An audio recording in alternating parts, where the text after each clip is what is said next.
SER TV presenta Rendición de Cuentas. Saludos amigos, bienvenidos a esta edición de Rendición de Cuentas.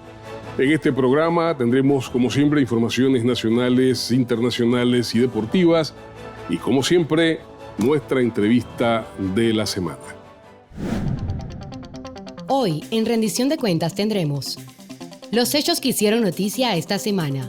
Entre las más relevantes, el programa financiero para el sector arrocero. En los deportes, final de los últimos partidos de la selección de fútbol, balance y posibilidades. En el bloque de las internacionales, analizaremos las elecciones de este domingo con el hermano país Costa Rica. En nuestra entrevista de esta semana, el ministro Augusto Valderrama rinde cuenta de su gestión frente al Ministerio de Desarrollo Agropecuario. Esto y mucho más hoy en Rendición de Cuentas. Bien, y como ven, este programa está repleto de informaciones. Nos vamos a un cambio y cuando regresemos, vamos con todo. Pronto regresamos con Rendición de Cuentas. SER TV presenta Rendición de Cuentas. Saludos amigos, bienvenidos a esta edición de Rendición de Cuentas. En este programa tendremos como siempre informaciones nacionales, internacionales y deportivas y como siempre nuestra entrevista de la semana. Hoy en Rendición de Cuentas tendremos los hechos que hicieron noticia esta semana. Entre las más relevantes, el programa financiero para el sector arrocero. En los deportes, final de los últimos partidos de la selección de fútbol, balance y posibilidades. En el bloque de las internacionales, analizaremos las elecciones de este domingo con el hermano país Costa Rica. En nuestra entrevista de esta semana, el ministro Augusto Valderrama rinde cuenta de su gestión frente al Ministerio de Desarrollo Agropecuario. Esto y mucho más hoy en Rendición de Cuentas. Bien, y como ven, este programa está repleto de informaciones. Nos vamos a un cambio y cuando regresemos, vamos con todo. Pronto regresamos con Rendición de Cuentas. Estamos de vuelta con Rendición de Cuentas.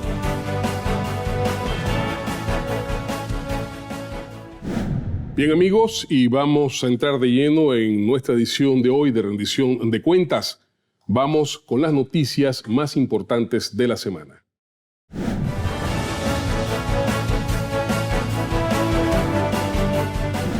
Y esta semana, la calificadora de riesgo Fitch Rating mejoró la perspectiva de Panamá de negativa a estable y reafirmó la calificación BBB, manteniendo el país su grado de inversión, según dio a conocer el Ministerio de Economía y Finanzas. Los organismos internacionales, inclusive el propio Fitch Ratings, está estimando un crecimiento de aproximadamente 15%. Naturalmente que esto responde a varios factores. Rápidamente, y el más importante, es el proceso avanzado de vacunación que ha permitido que Panamá mejore su manejo del virus y de los contagios. Y esto naturalmente también a su vez el hecho de que la economía se ha recuperado de forma más dinámica. La calificadora destacó que las expectativas fiscales del país han mejorado en medio de una recuperación económica más fuerte en el 2021 y una mayor confianza en la capacidad de las autoridades para reducir exitosamente el déficit fiscal. El presidente de la República, Laurentino Cortizo Cohen, participó en la inauguración de la nueva sede regional en Panamá para América Latina del grupo A.P. Møller - Maersk. Hace algunas décadas, A.P. Maersk se convirtió en el mayor operador de portacontenedores y buques de suministro del mundo. El jefe del Ejecutivo manifestó que Panamá celebró la decisión y reiteró que tienen en el país al mejor aliado para sus actividades logísticas y un gobierno facilitador de las buenas inversiones. Gracias a las ventajas que ofrece el sistema logístico panameño, la operación de A.P. Møller - Maersk se han ampliado en los últimos años. Actualmente es el principal cliente del Canal de Panamá y el mayor usuario de nuestro sistema portuario. Panamá ha ofrecido la oferta para el sector logístico mediante la creación de regímenes especiales, tales como la licencia a las sedes de empresas multinacionales la ley EMA, que crea el régimen especial para el establecimiento y operación de empresas multinacionales para la prestación de servicios relacionados con la manufactura, y el régimen de depósitos aduanales dentro de las instalaciones portuarias. Con la instalación de más de 170 puestos de vacunación en todo el país, el programa ampliado de inmunización ha superado los 100.1 millones de dosis contra la COVID-19. Por ejemplo, primera dosis ya llevamos 80.9 y en segunda dosis ya logramos el 71%. Lo importante aquí es lograr seguir sensibilizando a la gente, porque la vacuna está llegando a los circuitos, las vacunas están llegando a las escuelas. Antes de que inicie el año escolar, el programa tiene como objetivo vacunar el 50% de la población infantil, para lo que ha trazado una estrategia sistemática y extendida. Por ejemplo, ahora tenemos alrededor de 12 niños hospitalizados en el Hospital del Niño con COVID. Hay adultos que le han pasado el COVID a niños muy pequeños, 6 meses, 1 año. Hasta el momento, 73,000 niños entre 5 a 11 años han recibido la primera dosis, lo que representa una cobertura de más del 15%. No obstante, la meta es que para antes del 7 de marzo, fecha de inicio del año escolar, se haya vacunado más de la mitad de la población pediátrica.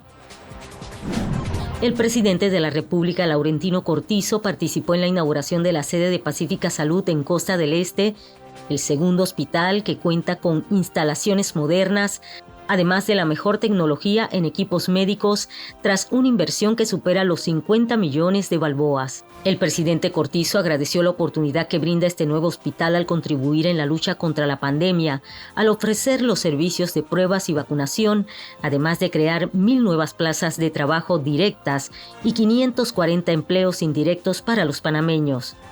Hace 16 años, un grupo de médicos y empresarios fundaron Pacífica Salud, hospital afiliado al Johns Hopkins Medicine International, con un alto estándar de calidad y servicio de primera, atención especializada y tecnología innovadora, que lo convierte en el líder en los cuidados de la salud de la región de Centroamérica y el Caribe, en conjunto con su primera sede, Pacífica Salud, Hospital Punta Paitilla. El vicepresidente y ministro de la Presidencia, José Gabriel Carrizo Jaén, participó el pasado martes en los actos conmemorativos del Año Nuevo Chino y la celebración del Festival de la Primavera como un evento para impulsar la reactivación económica nacional. Carrizo Jaén aprovechó la oportunidad para extender los saludos del presidente de la República, Laurentino Cortizo, a la comunidad china en Panamá y resaltar los lazos que unen a ambas naciones. Pone de relieve la importancia que Panamá reconoce en ambas celebraciones, incorporándolas de manera conjunta al calendario ferial del país a partir de este año 2022, con los auspicios entusiastas del Gobierno Nacional.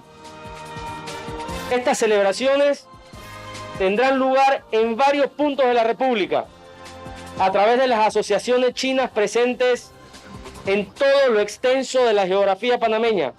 En Panamá hay al menos 200,000 personas de origen chino que representan aproximadamente el 4% de la población panameña y están presentes en todos los sectores que impulsan la economía nacional. Y estas fueron las noticias nacionales de mayor impacto. Ahora nos vamos, estimados amigos, con el bloque deportivo.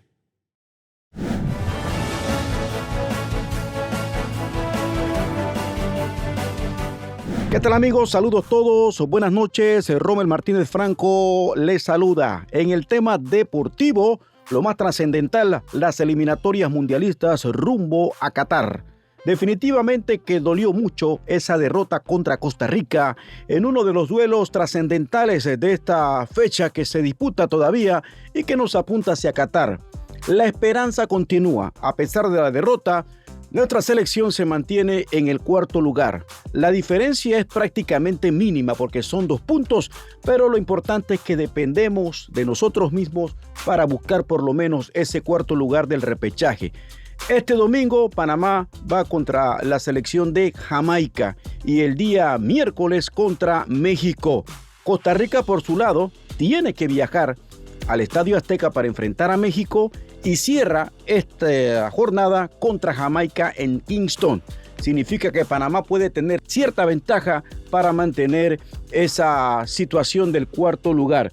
Así que no todo está perdido, no todo está en estos momentos echado a tierra. Panamá tiene posibilidad y podría cerrar con una mínima ventaja sin descuidar a Costa Rica y estar por lo menos en el cuarto lugar. Es el comentario que tenemos en cuanto al tema deportivo. Bien, amigos, estas fueron las informaciones del deporte con un recuerdo amargo para esta semana. Hubo o no hubo penal, ya todo el mundo sabe lo que pasó.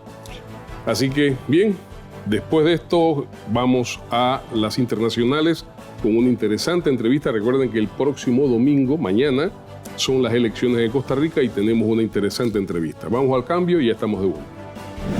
Pronto regresamos con Rendición de Cuentas.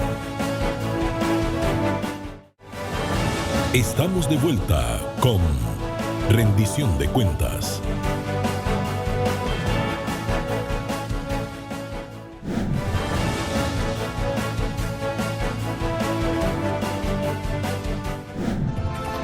En Argentina, el reciente acuerdo logrado por el gobierno de Alberto Fernández con el Fondo Monetario Internacional FMI para refinanciar el pago del préstamo de casi 45.000 millones de dólares contraído por Mauricio Macri ha generado división en las filas oficialistas y una crisis de gobernabilidad.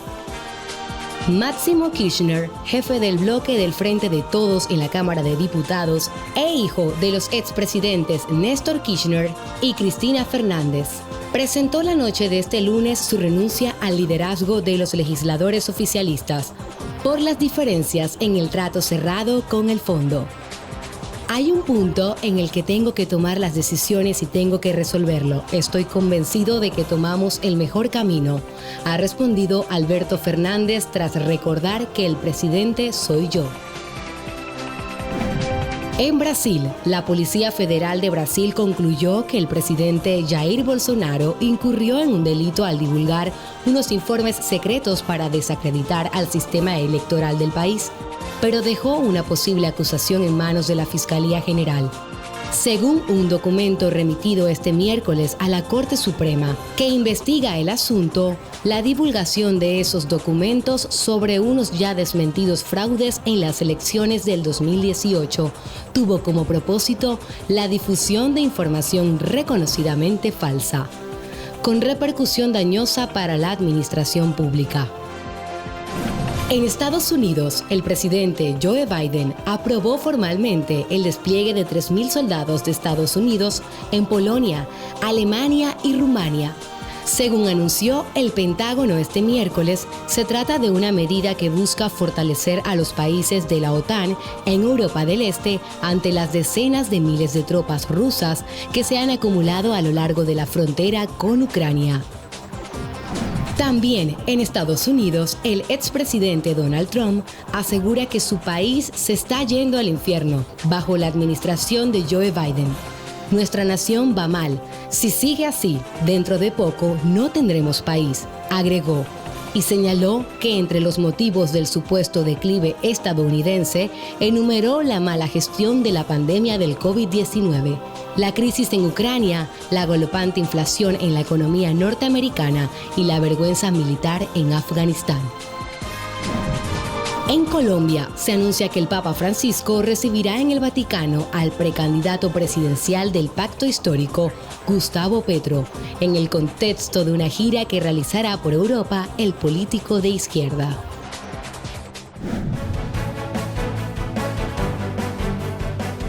Bueno, amigos, mañana, domingo 6 de febrero, se realizan las elecciones presidenciales en Costa Rica. Ha habido muy poca publicidad sobre este asunto, pero es interesante el fenómeno que se viene dando en estos instantes en este hermano país. Para analizar este tema, para intercambiar puntos de vista, hemos invitado al destacado periodista Marco Castillo, un viejo amigo, un hombre de una mucha experiencia y que conoce bastante bien no solo el problema costarricense, sino también el centroamericano. Así que lo hemos invitado. Marcos, muchas gracias por estar con nosotros. Vamos a este tema que despierta mucho interés, sobre todo por la gran población de candidatos que tiene Costa Rica. Son 25 aspirantes a la presidencia. ¿Cuál es tu evaluación del escenario actual, Tico? Julio, gracias por la invitación. Saludos a ti y a la audiencia de SER TV. Es un fenómeno curioso. Costa Rica, bueno, no es la primera vez que se presentan muchos candidatos, ¿no? 14 fueron la vez pasada. 14 fueron en las elecciones anteriores, en otras ha habido una docena, 10, mucho más que aquí, que creo que en Panamá cuando más hemos tenido 7, ¿no? Exacto. Sin embargo, es la expresión de una situación que se viene dando en Costa Rica hace tiempo. O sea, tradicionalmente Costa Rica en el 48 tuvo una guerra civil, llegaron a la paz, abolieron el ejército, y de ahí para acá se hicieron elecciones y siempre había, digamos que dos partidos se alternaban, alternancia en el poder. Liberación Nacional y la Unidad Social Cristiana. Y en esos tiempos también acuérdate que había las grandes fundaciones alemanas que... la social cristiana, que es la Konrad Adenauer, y la Friedrich Ebert, la socialdemócrata, que capacitaban e incluso apoyaban financieramente a los partidos. Eso ha cambiado. Pero Liberación Nacional y la Unidad Social Cristiana se alternaban en el poder. Parece que eso es lo que va a pasar ahora. Bueno, eso puede variar. Eso ha variado, de hecho, porque cuando el presidente Arias hizo un cambio en la Constitución, bueno, no hizo un cambio en la Constitución, él pidió a la Corte que la Corte opinara sobre una prohibición constitucional en cuanto al tema de la reelección. Entonces la Corte le dio la razón y él pudo correr. Y entonces él regresó para correr en unas elecciones muy reñidas y por primera vez hubo segunda vuelta. Hubo segunda vuelta. En la siguiente elección, Laura Chinchilla... El que gane en la primera vuelta tiene que superar el 40%. Es correcto. A diferencia nuestra, que independientemente del porcentaje que logres... tienes una sola vuelta. Es una sola vuelta. Allá hay el balotaje que le llaman, que es ir a una segunda vuelta para alcanzar una mayor legitimidad, pues según las consideraciones en el caso de Costa Rica, en el caso de otros países de la región también. Entonces, se prevé que Costa Rica, digamos, o se ha visto en los últimos, después de esa elección de Oscar Arias, 2006, tuvo que ir a una segunda vuelta. Yo tengo anotado por aquí, y bueno, voy a utilizar el celular porque la memoria a veces puede fallar. Mira, en 2006, Oscar Arias vence en segunda vuelta a Otón Solís. Otón Solís es el candidato de un partido nuevo. Claro. Un partido que actualmente está en el poder. Partido Acción Ciudadana, el PAC. Y Otón Solís, Oscar Arias lo vence por un porcentaje mínimo. Luego, en 2010, Laura Chinchilla sí gana en primera vuelta. Laura Chinchilla había sido la vicepresidenta de Oscar Arias. Es correcto. Luego, en 2014, Luis Guillermo Solís del PAC llega al poder y vence en segunda vuelta a Johnny Araya, alcalde de San José y del Partido Liberación Nacional. En estos momentos, Marcos, 25 candidatos es reflejo de mucha democracia o de mucha incredibilidad. Yo diría que una combinación de las dos cosas, porque ¿qué está pasando en Costa Rica?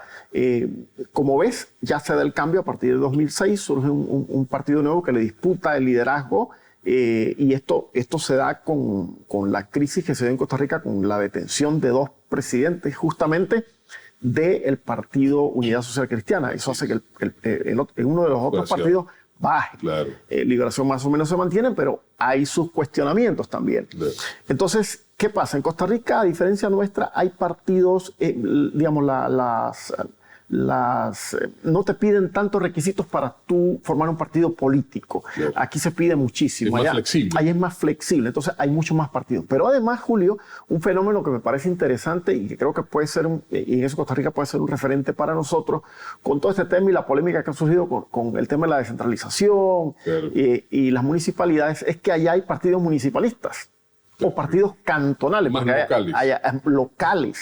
Entonces ellos participan y hacen propuestas más locales. Claro. Eso pudiera ser algo interesante para que en Panamá se pudiera propiciar, porque a veces un partido nacional no tiene... No abarca tanta... Claro, ni puede tener tan claro la necesidad o los intereses las urgencias de las bases. De las regiones. Claro. Entonces, eso es un fenómeno interesante en Costa Rica. Pero hay partidos ambientalistas, hay partidos... por ejemplo, hay un partido que representa a los discapacitados.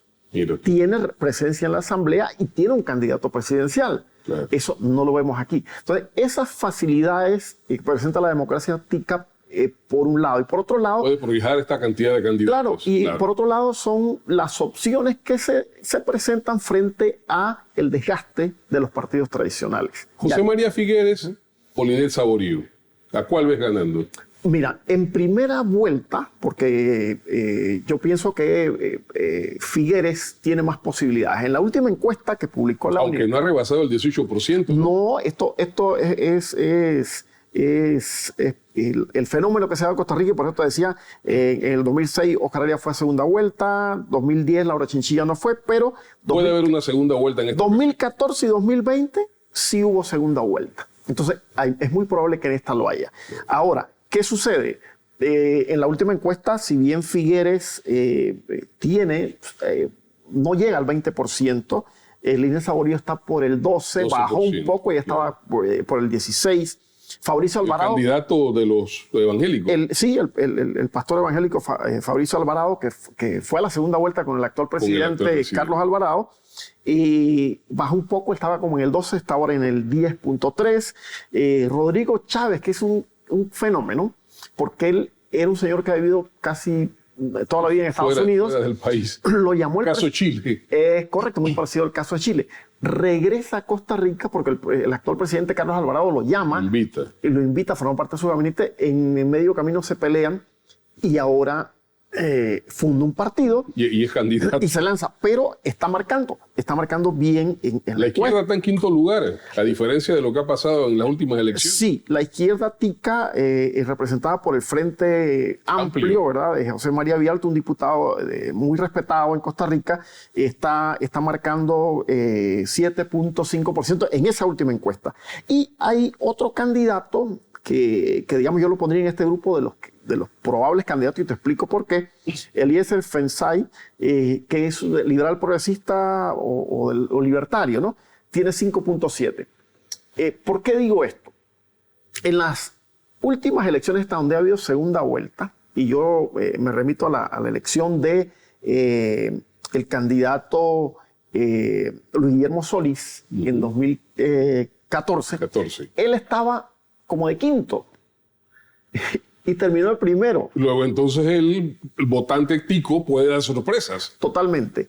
Entonces él terminó subiendo, ¿no?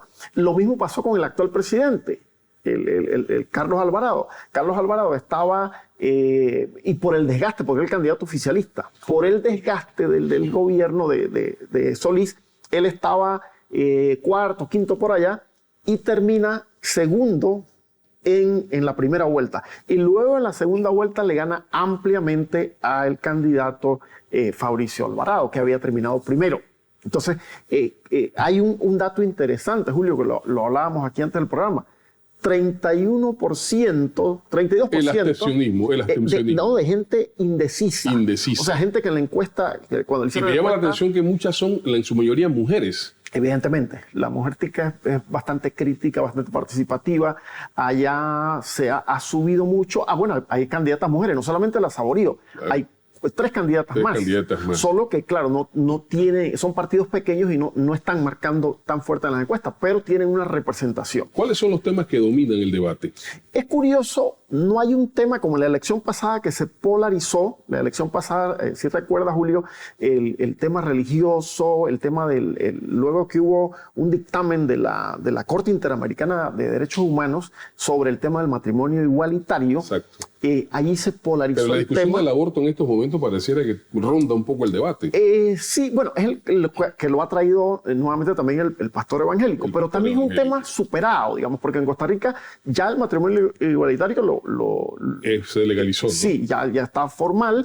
Y el tema del aborto, digamos que también. Entonces son temas recurrentes que tal vez el candidato busca para mantener su cuota de votantes que consiguió en las elecciones pasadas. Sin embargo, él ha tenido una baja. Yo creo que ese 32% de indeciso que en la encuesta dijo, todavía no sé por quién voy a votar, no significa que no va a votar. Y esa es la gente... Eso es que no sabe por quién. Claro, esa es la gente que a última hora decide. Ahora, fíjate, en Costa Rica se han realizado muchos debates. Anoche todavía había un debate. Había un debate. ¿No? Pese a que las encuestas ya hasta el lunes, martes, fue la última encuesta. Exacto. No se pueden... no se permiten más encuestas. Ya del martes para acá no se permiten Así más es, encuestas. pero debates sí. Claro. Y ha habido debates en la radio, ha habido debates en las distintas televisoras, y eso la gente lo ve con atención. Entonces, segunda vuelta para el domingo. ¿Tú crees que habrá segunda vuelta? ¿Qué podemos esperar? Concluyamos.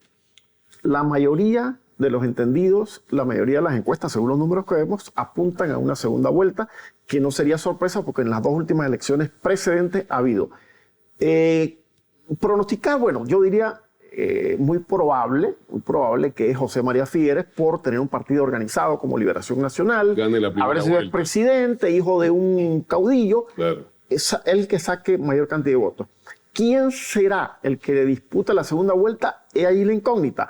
Porque ese es el grupo en este grupo que estábamos hablando, ¿verdad? Donde hay como 6, o sea, Línez Saborío, Fabricio Alvarado, Rodrigo Chávez, José María Villalti y Eliezer Feizan, pudiera ser que cualquiera de ellos dé la sorpresa. Gracias, Marco. Gracias a ti, Julio.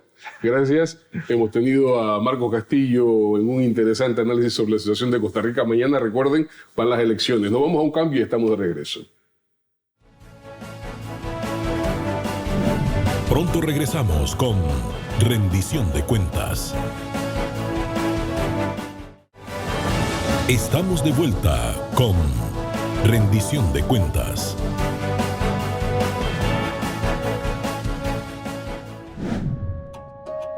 Una de las principales misiones del Ministerio de Desarrollo Agropecuario es normar, coordinar y brindar al sector agropecuario y a la ciudadanía los recursos necesarios en forma permanente para asegurar los logros de los objetivos propuestos.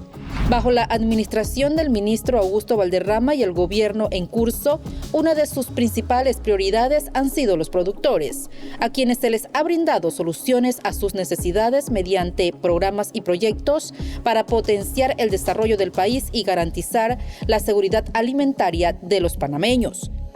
El MIDA ha impulsado proyectos como el pago de incentivo a los productores de arroz, maíz y leche.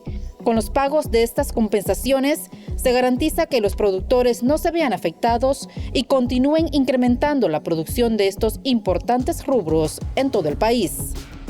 Otra de las promesas cumplidas a favor del sector agropecuario fue la eliminación de la UPSA, para darle paso a la Agencia Panameña de Alimentos APA. Esta nueva ley establece que regresan las competencias constitucionales relativas a las medidas fito- y zoosanitarias al MIDA, con el objetivo de proteger el patrimonio agropecuario nacional.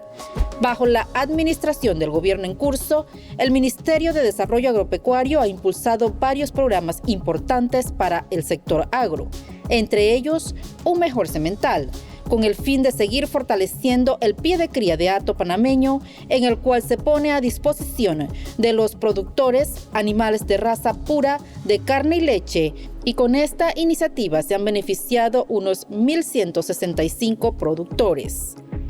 En medio de la pandemia por la COVID-19, a través del MIDA, se pone en marcha el Plan Panamá Solidario, garantizando la paz social del país y asegurando compras directas a los productores panameños. Otro de los programas que impulsa la institución son Panamá Agrosolidario, Agrovida, Transparencia de Oportunidades, Mujer Rural, Cosecha de Agua, Sistema de Riego, Promoción de Exportaciones, Familia Unida y apoyo a las cadenas agroalimentarias. En materia de exportación, se ha logrado que Panamá exporte banano de la más alta calidad a diversos destinos de Europa, Asia y Estados Unidos. Mientras que en las agroexportaciones de melón, zapallo y sandía se espera un incremento del 52% para la temporada 2021-2022. Por otro lado, se fortalecen los sistemas fitosanitarios para evitar la llegada a Panamá de plagas y enfermedades como la peste porcina africana y el caracol gigante africano.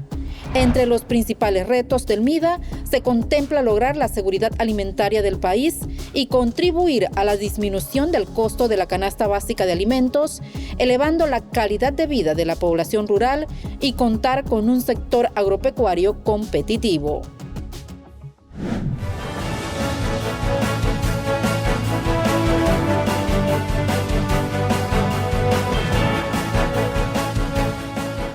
Saludos amigos. Un país tiene que tener la capacidad de alimentar a todas las personas que lo habitan. Y en esa empresa el sector agropecuario es vital.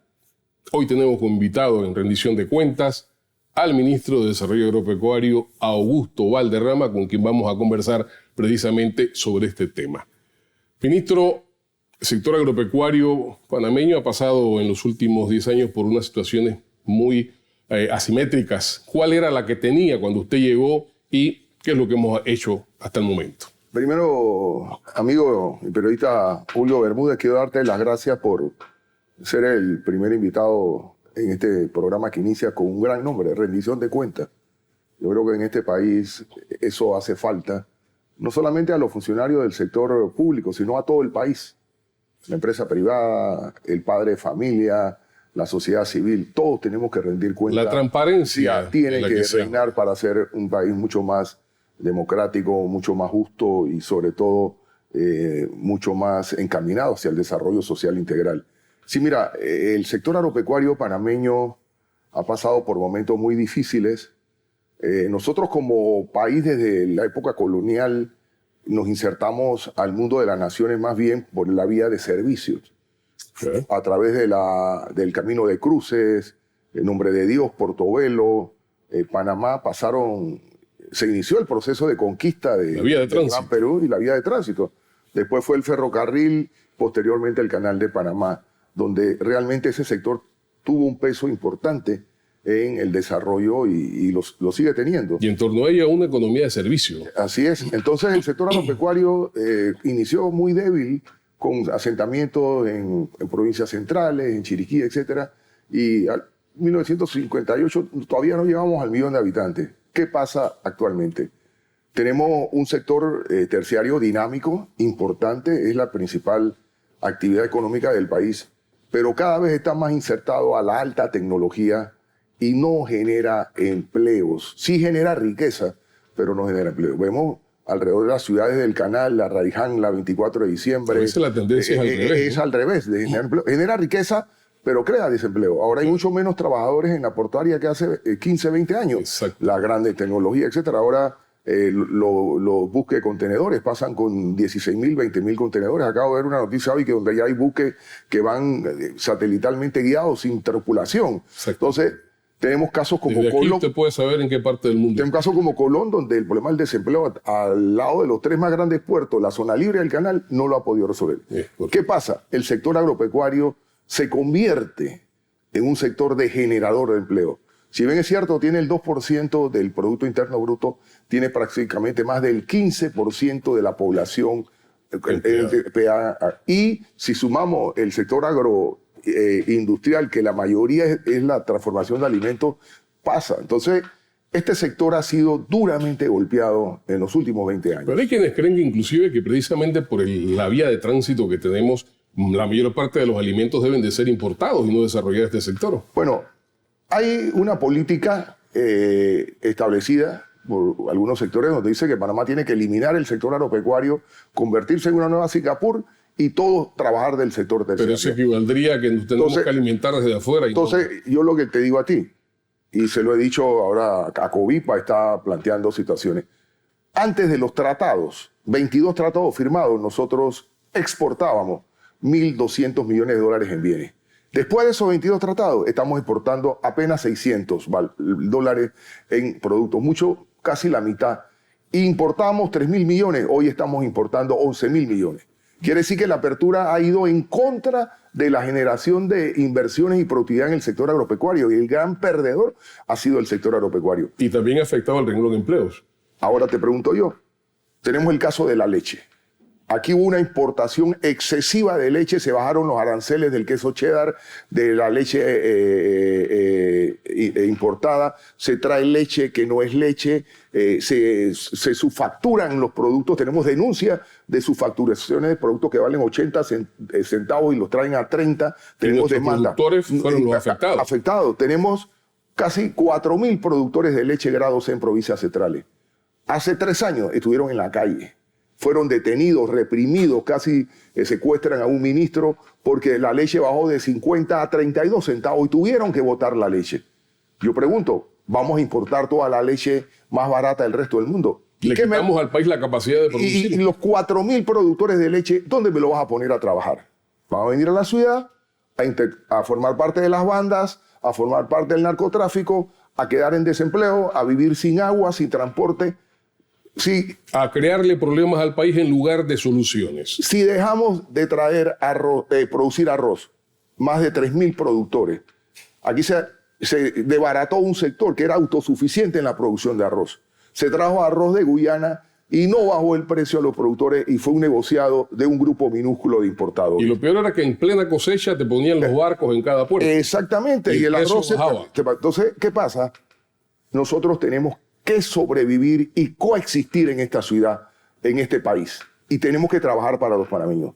Todos los países serios y responsables, Julio, tienen productos sensitivos que por su impacto en la producción nacional, en su impacto en la parte social, se defienden y se excluyen de los tratados de libre comercio. A propósito de eso, entonces, ¿cuál ha sido la propuesta que ha traído la administración Cortizo? La administración Cortizo, tenemos una gran ventaja y tienen que reconocerlo todos los panameños. Cortizo es un productor. Fue ministro del área agropecuaria. Fue presidente de la asamblea. Yo no he visto a alguien que conozca por nombre y por persona a toda la gente productiva de este país, desde Chiriquí hasta Darién, que Nito Cortizo. Es un hombre que sabe los problemas, las dificultades y el dolor del hombre del campo. Entonces nosotros no podemos, para enriquecer a un grupo minúsculo, dejar de producir leche, eliminarla, importar toda la leche de Europa o Estados Unidos muchísimo más barata, que el precio nunca ha bajado al consumidor, para que unos pocos se enriquezcan más. Yo no digo que aquí hay que quitarle riqueza a nadie. Yo vengo de la empresa privada y creo en la empresa privada. Y todo este planteamiento que hay de traer cosas de afuera no atenta contra la soberanía alimentaria del país. Atenta contra la vida humana, que es peor de los panameños. Porque podemos traer todo más barato, pero ¿a dónde van a trabajar esos miles y miles de panameños que van a decir trabajo? Entonces tenemos que ver la parte social, política y estratégica, porque yo creo que el agro en este momento significa la seguridad de este país. Tenemos un país con alto crecimiento económico, con uno de los PIB per cápita más altos de América Latina. Estamos primero que Chile ya, $29,000 anuales. Y la extrema pobreza, somos uno de los países con la más alta desigualdad social del mundo. Si nosotros no vemos este país como un país integral, donde tenemos que trabajar por los más vulnerables, buscar una sociedad más equitativa, donde la gente tenga todas las posibilidades de vivir. Y es mucho más económico y barato socialmente que la gente se quede en el agro, siga produciendo allá, necesita su centro de salud, su centro de educación, su área de esparcimiento, cultura, medicina, carreteras pequeñas. ¿Cuántos metros más vamos a hacer en la ciudad de Panamá? ¿Cuántos puentes más sobre el canal necesitamos para tener bolsones de pobreza alrededor de esas vías de comunicación? Entonces, el agro se convierte como un punto social fundamental para la paz de este país, y el que no lo entienda y no apoya esa dirección está conspirando contra la paz de este país. ¿Cuántas reuniones se han producido entre el presidente Cortizo y los productores desde 2019 cuando tomaron posesión? Mira, todas las reuniones del mundo, y el presidente Cortizo tiene un estilo de trabajo único, que es el patrullaje doméstico. Todos los viernes está en el sector agropecuario, en el sector indígena, viendo las dificultades. Un acueducto, una alcantarilla, una escuela, el nombramiento de un médico, el nombramiento, la donación de tablets para los estudiantes, instalando sistema de internet, escuela. Eso permite que la gente se quede en el campo, viva del campo, sobreviva a esta situación y pueda ser un ente administrador. Yo soy del criterio de que cada productor tiene que ser un empresario exitoso, eficiente y que gane dinero para que el agro pueda mantener la paz. Y en ese sentido, un supermercado, un productor va a ganar vendiendo leche panameña, va a ganar vendiendo cebolla panameña. No ganará el 300, 400% trayendo leche subfacturada o barata, pero va a contribuir a que Panamá tenga una persona que compre en Panamá, vive en Panamá y él siga ganando en su supermercado. Ministro, la pandemia ha sido un gran problema para el país. Ha afectado a todos los niveles. ¿Cómo afectó al sector agropecuario y cómo ha abordado, cómo ha administrado el gobierno esto con respecto a los productores? Mira, el sector agropecuario, cuando el presidente Cortizo asumió la presidencia de la República el 1 de julio del 19, venía en una situación bastante delicada y muy golpeado por las importaciones excesivas que se habían dado. Mucha gente se había ido del sector agropecuario. Bastante, y habían sectores que estaban a punto de quebrar, el lechero, cebollero, sector cárnico, etc. Había una gran cantidad de deudas. Deudas increíbles que se le debían al sector.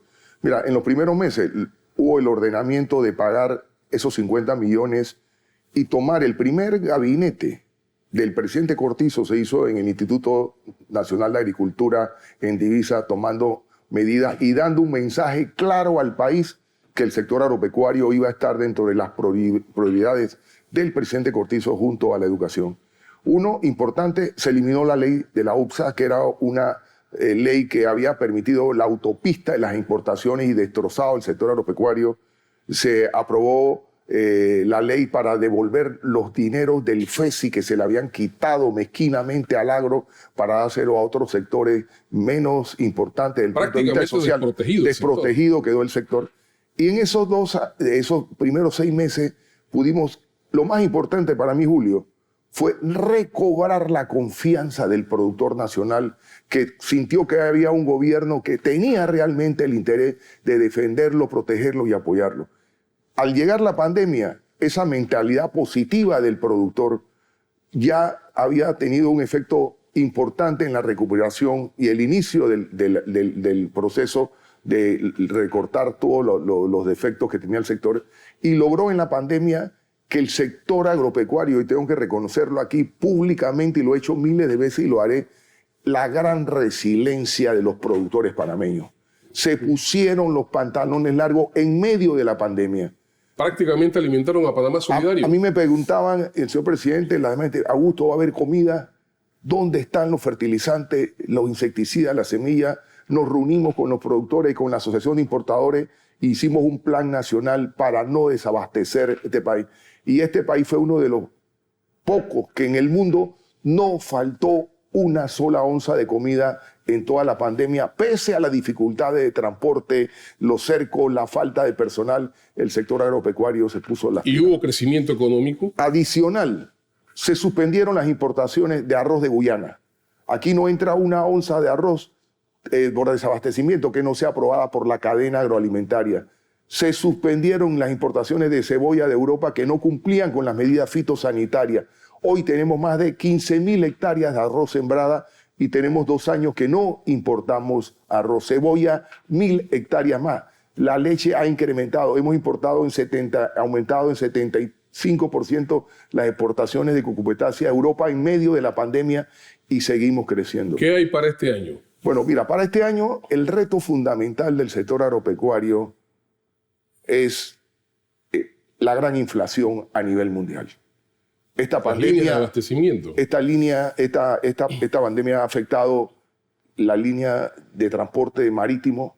Hoy los contenedores están de 2.000 a 5.000, 10.000 y 12.000 dólares, con aumentos de casi 600, 700%. Eso encarece las materias primas y la exportación de productos. Claro. El costo del combustible ha subido. Hay una escasez mundial de combustible producto de la pandemia, la cierre de pozos por la falta de personal, etcétera, barcos en los puertos esperando cierre de la economía más grande del mundo. Pero bueno, aquí estamos. El año pasado Panamá creció al 14.5%. Este año los organismos internacionales plantean que vamos a crecer arriba de 2 dígitos, posiblemente 12, 13%. Y el mensaje que yo le doy a los productores, hoy acabamos del Banco Nacional aprobar una línea de factoring para los productores de arroz de $50 millones. ¿Para qué? Para que los productores desde el lunes puedan entregar las deudas que tiene el Estado, que demoran 4 o 5 meses por los problemas, exige la Contraloría, son fondos públicos, etcétera. El productor en 24 horas tenga su dinero y pueda poner solamente la garantía de que el gobierno le va a pagar y a uno de los intereses más bajos, menos del 5%, y sin ninguna responsabilidad posterior. Estímulo para agilizar el trabajo en el campo. El trabajo en el campo, y que el productor cuente con el dinero en efectivo para arrancar su cosecha. Este negocio, tú tienes que producir arroz en el mes de marzo, en el mes de abril. Tú no puedes abrir el supermercado dentro de 6 meses. Tiene que ser en el momento donde entra la cosecha. Cumplir con los tiempos. El otro, la Asamblea aprobó una ley para que Lima pueda importar algunos productos. Ya el licenciado Mota con el licenciado Valencia, el viceministro Roñón, están haciendo cotizaciones a nivel internacional. No es fácil, hay una escasez, pero estamos haciendo el esfuerzo del Estado para ver qué podemos hacer para paliar. También hay productores de abonos orgánicos. Se ha descubierto una gran cantidad de mejoramiento de suelo con la pollinaza, que tiene más de 50 años de estar depositada en el hipódromo, y están ofreciendo ese paquete para los productores y el gobierno va a comprar para apoyar al mejoramiento del suelo. No tiene el efecto del fertilizante, pero es un paliativo y ayuda a mejorar el suelo. También tenemos productores de abono de humus en el área de provincias centrales que ya están siendo contactados para ofrecer eso a los productores. Y también tenemos la pollinaza y la cerdaza que sirve, y hay otros productos vegetales. El reto fundamental ahora mismo es mantener la producción, que la gente tenga su comida. Al final, esperanza y perspectivas. Y no hay alimento más caro que el que no tengamos. Hay que producirlo y tenerlo. Y sí, yo lo he dicho, estamos en uno de los momentos más difíciles de la historia en los últimos 200 años. ¿Seguirán nuestros productores alimentando el Panamá Solidario? Vamos a apoyarlos. Ya hemos, desde el día de ayer, restablecido con la nueva modalidad de fuera de la emergencia nacional la distribución de bolsa, y estamos garantizándole a los productores que el Estado le comprará los productos y que nunca serán dejados sin apoyo y sin respaldo por este gobierno del presidente Cortizo. Muchas gracias, ministro Augusto Valderrama, por estar con nosotros hoy. Ya saben, son $50 millones que desde el lunes, ¿cierto?, pues estarán a disposición de los productores de arroz para el tema de la deuda y el tema del financiamiento. También quiero anunciar que la Caja de Ahorros también designó 10 millones de balboas disponibles para fideicomisos y apoyar a los productores en este momento. El Ministerio de Desarrollo Agropecuario y el Banco Nacional de Panamá anunciaron un programa financiero por el orden de $50 millones destinados al sector arrocero del país. La medida busca mitigar las afectaciones mundiales que ha tenido la pandemia sobre el sector y está disponible desde el 31 de enero hasta diciembre de este año, con posibilidades de que se extienda. Este programa será entregado mediante el mecanismo de factoring, en el cual un banco compra las cuentas por cobrar de una empresa, asumiendo la entidad compradora el riesgo de la cobranza. No nos queda más que agradecerle a nombre del sector productivo panameño el gran apoyo que hoy el Banco Nacional nos brinda con esta nueva modalidad de factoring a bajo interés para los productores de arroz panameño. El sector agrícola proyecta una producción de 9.5 millones de quintales de arroz entre el 2021 y el 2022. Pronto regresamos con Rendición de Cuentas. Estamos de vuelta con Rendición de Cuentas.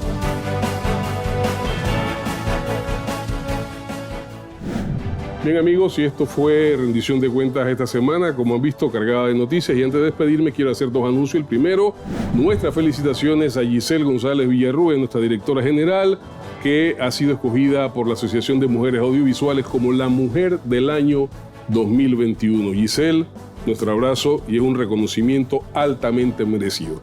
Y lo segundo es que para la próxima semana va a estar con nosotros analizando el tema de la deuda pública el viceministro de Economía y Finanzas, Jorge Almengor. Así que no se lo pierdan. Nos vemos el otro sábado aquí en Rendición de Cuentas.